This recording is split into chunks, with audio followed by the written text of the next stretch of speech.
அவர் நம்பிக்கை ஒரு பக்கம் கிறிஸ்துவ முறைப்படி வந்து கல்லறை கட்டுறாரு, இன்னொரு பக்கம் வந்து என்னன்னு கேட்டால் வந்து கல்லறை கட்டினாங்கன்னா 100 வயசு வரைக்கும் அவங்க அசைக்க முடியாதுன்னு சொல்லிட்டு அதுக்கு வந்து ஜோதிடங்களை வந்து துணைக்கு கொண்டு வந்துடுறாரு.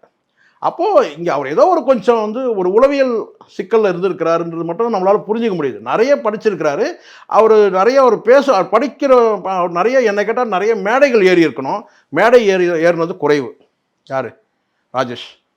பொதுவாக நிறைய புத்தகங்கள் படித்தாங்கன்னா அவங்க மேடையில் போய் பேசுனாங்கன்னா அவங்களுக்கு வந்து பார்த்தீங்கன்னா ஒரு ரிலீஃப் கிடைக்கும். அவங்க படித்த பல விஷயங்கள் அவங்க பேசும்போது அங்கே கைத்தட்டல் பெறும்போது அவங்களுக்கு ஒரு ரிலீஃப் கிடைக்கும். ஆனால் இவர் மேடை நிறைய ஏறினதில்லை. பெரும்பாலும் யூடியூப்பில் வந்து பேசியிருக்கிறார், மேடையில் ஏறினதில்லை. அந்த யூடியூப்பில் பேசுறது ஒன்றா ஒரு கொஞ்சம் ரிலீஃப் கிடச்சிருக்கலாம் ஒரு வேளை. ஆனால் ஒரு பொதுக்கூட்டங்களில் நிறைய அவர் பேசியிருந்தாருன்னா அப்போ இருக்குது. இதை தாண்டி வந்து அவர் நிறைய நான் சொல்கிறேனே ஒரு நிறைவான வாழ்க்கையை வாழ்ந்திருக்கதா தான் நான் பார்க்குறேன். பொருளாதாரத்துலேயும் அவருக்கு ஒன்றும் சிக்கல் கிடையாது, ரியல் எஸ்டேட் பிஸ்னஸ்லேயும் நல்லா வந்து இருக்கார்.